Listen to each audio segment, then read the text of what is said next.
قسط number 13 part number 2۔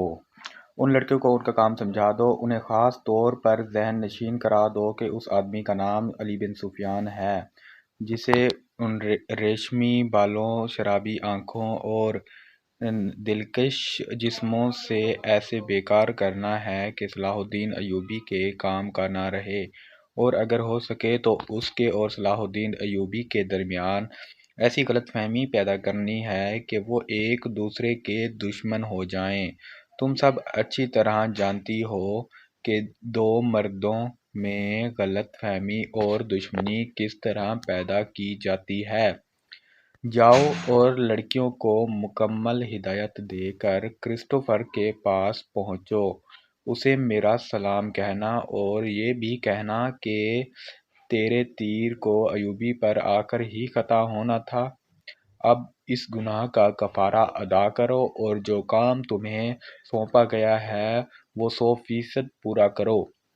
Robin نے موبی کے بالوں کو چوم کر کہا، تمہیں صلیب پر اپنی عزت بھی قربان کرنا پڑے گی، لیکن خدا یسوع مسیح کی نظروں میں تم مریم کی طرح کنواری ہوگی۔ اسلام کو جڑ سے اکھاڑنا ہے۔ ہم نے یروشلم لے لیا ہے، مصر بھی ہمارا ہوگا۔ موبی رابن کے بستر سے نکلی اور خیمے کے پردے کے پاس جا کر پردہ اٹھایا اور باہر جھانکا۔ اندھیرے میں اسے کچھ بھی نظر نہ آیا۔ وہ باہر نکل گئی اور خیمے کی اوٹ سے دیکھا کہ سنتری کہاں ہے۔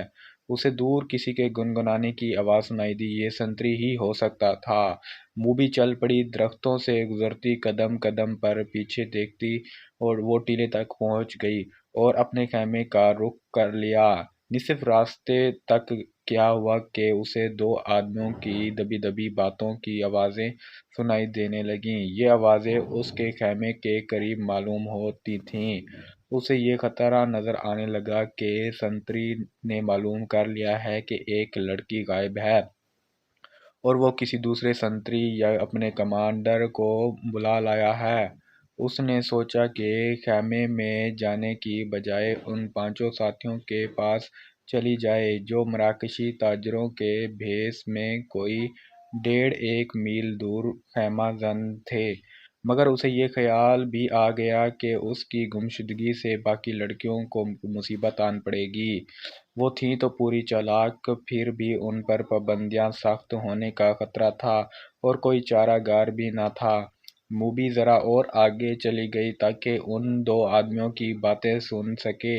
ان کی زبان وہ سمجھتی تھی، یہ تو اس نے دھوکہ دیا تھا کہ وہ سہیلی کی زبان کی سوا اور کوئی زبان نہیں سمجھتی۔ دو آدمی خاموش ہو گئے۔ موبی دبے پاؤں آگے بڑھی۔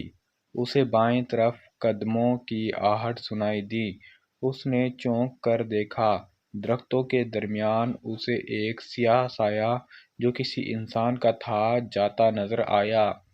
اس نے رخ بدل لیا اور ٹیلے کی طرف آنے لگا۔ موبی کوئی خطرہ مول نہیں لینا چاہتی تھی۔ وہ ٹیلے پر چڑھنے لگی۔ ٹیلا اونچا نہیں تھا۔ وہ فوراً ہی اوپر چلی گئی۔ وہ تھی تو بہت ہوشیار، لیکن ہر انسان ہر قدم پر پوری احتیاط نہیں کر سکتا۔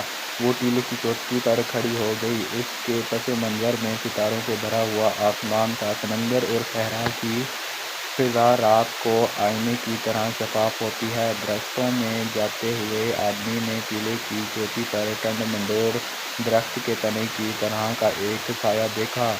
موبی نے پہلو اس آدمی کی طرف کر دیا۔ اس کے بال کھلے ہوئے تھے جنہیں اس نے ہاتھ سے پیچھے کیا۔ اس کی ناک، سینے کا ابھار اور لمبا لبادہ تاریکی میں بھی راز کو فاش کرنے لگا۔ یہ آدمی سنتریوں کا کمانڈر تھا۔ وہ آدھی رات کے وقت کیمپ کے گشت پر نکلا اور سنتریوں کو دیکھتا پھر رہا تھا۔ یہ سنتریوں کی تبدیلی کا وقت تھا۔ کمانڈر اس سے زیادہ چوکس تھا کہ سلطان ایوبی 3 سالاروں کے ساتھ کیمپ میں موجود تھا۔ سلطان ڈسپلن کا بہت ہی سخت تھا۔ ہر کسی کو ہر لمحہ خطرہ لگا رہتا تھا کہ سلطان رات کو اس پر گشت پر آ جائے گا۔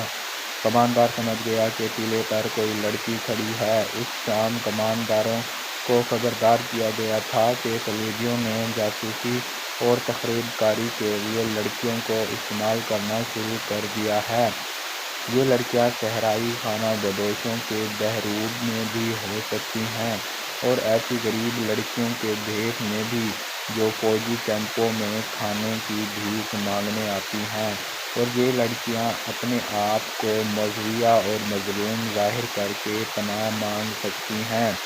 کمانداروں کو بتایا گیا تھا کہ آج رات 7 لڑکیاں سلطان کی پناہ میں آئی ہیں، جنہیں بظاہر رحم کر کے مگر انہیں مشتبہ سمجھ کر پناہ میں لے لیا گیا ہے۔ اس کے کماندار نے یہ احکام سن کر اپنے ایک ساتھی سے کہا تھا کہ اللہ کرے ایسی کوئی لڑکی مجھ سے پناہ مانگے، اور وہ دونوں ہنس پڑے تھے۔ اب آدھی رات کے وقت جب سارا کیمپ سو رہا تھا، اسے ٹیلے پر ایک لڑکی کا حولہ نظر آ رہا تھا۔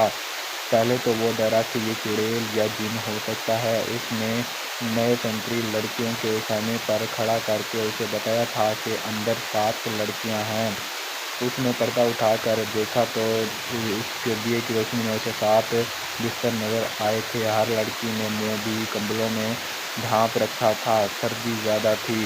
اس نے اندر جا کر یہ نہیں دیکھا تھا کہ 7واں بستر خالی ہے اور اس پر کمبل اس طرح رکھے گئے ہیں جیسے اس کے نیچے لڑکی سوئی ہوئی ہو۔ اسے معلوم نہیں تھا کہ 7ویں لڑکی ٹیلے پر اس کے سامنے کھڑی ہے۔ وہ کچھ دیر سوچتا رہا کہ اسے آواز دے یا اس تک خود جائے، یا اگر وہ جن یا چڑیل ہے تو اس کے غائب ہونے کا انتظار کرے۔ تھوڑی ہی دیر کے انتظار کے بعد بھی لڑکی غائب نہ ہوئی، بلکہ وہ 2-3 قدم آگے چلی اور پھر پیچھے کو چل پڑی اور پھر رک گئی۔ کماندار، جس کا نام فخر المصری تھا، آہستہ آہستہ ٹیلے پر اور کہا، کون ہو تم؟ نیچے آؤ۔ لڑکی نے ہرن کی طرح چوکڑیاں بھرنی اور ٹیلے کی دوسری طرف اتر گئی۔ فخر کو یقین آ گیا کہ کوئی انسان ہے، جن چڑیل نہیں ہے۔ وہ تنومند مرد تھا، نیلا اونچا نہیں تھا۔ وہ لمبے لمبے ڈانگ برتا ٹیلے پر چڑھ گیا۔ ادھر بھی اندھیرا تھا۔ رات کی خاموشی میں اسے لڑکی کے قدموں کی آہٹ سنائی دی۔ وہ ٹیلے سے دوڑتا اترا اور لڑکی کے پیچھے گیا۔ لڑکی اور تیز دوڑ پڑی۔ فاصلہ بہت کم تھا، لیکن فخر مرد تھا، فوجی تھا، چیتے کی رفتار سے دوڑ رہا تھا۔ ٹیلے کے پیچھے اونچی نیچی زمین، خشک جھاڑیاں اور کہیں کہیں کوئی درخت تھا۔ بہت سا دوڑ کر فخر المصری نے محسوس کیا کہ اس کے آگے تو کوئی بھی نہیں۔ اس نے رک کر ادھر ادھر دیکھا۔ اسے اپنے پیچھے کچھ نظر نہیں آیا، صرف لڑکی کے قدموں کی آہٹ سنائی دی۔ وہ تربیت یافتہ لڑکی تھی۔ جہاں اسے حسن اور شباب کے استعمال کی تربیت دی گئی تھی، وہاں اسے فوجی ٹریننگ بھی دی گئی تھی اور خنجر زنی کے داؤپیچ بھی سکھائے گئے تھے۔ وہ ایک درخت کی اوٹ میں چھپ گئی تھی۔ فخر آگے گیا تو وہ دوسری طرف دوڑ پڑی۔ یہ تعاقب آنکھ مچولی کی مانند تھا۔ فخر کو اندھیرا پریشان کر رہا تھا۔ موبی کے قدم خاموش ہو جاتی اور وہ رک جاتا۔ قدم کی آواز سنائی دیتی تو وہ دوڑ پڑتا۔ غصے سے وہ باولا ہوا جا رہا تھا۔ اس نے یہ جان لیا تھا کہ یہ کوئی جوان لڑکی ہے۔ اگر بڑی عمر کی ہوتی تو اتنی تیز اور زیادہ نہ بھاگ سکتی۔ تعاقب میں فخر 2 میل فاصلہ طے کر گیا۔ موبی نے جھاڑیوں اور اونچی نیچی زمین سے بہت فائدہ اٹھایا۔ اس نے مرد ساتھیوں کا خیمہ قریب آ گیا تھا۔ وہ دوڑتی ہوئی وہاں تک جا پہنچی۔ اس نے اپنے آدمیوں کو آوازیں دیں۔ وہ گھبرا کر جاگے اور خیمے سے باہر آئے۔ ایک نے مشعل جلائی۔ یہ ڈنڈے کے سرے پر لپٹے ہوئے کپڑے تھے۔ اس میں آگ کی روشنی بہت زیادہ تھی۔ فخر نے تلوار سونپ لی اور ہانپتا کانپتا اس کے سامنے جا کھڑا ہوا۔ اگلی ویڈیو دیکھنے کے لیے ہمارا چینل سبسکرائب کر لیں اور انشاءاللہ اگلی ویڈیو میں اس کے لیے آئے گی۔ شکریہ۔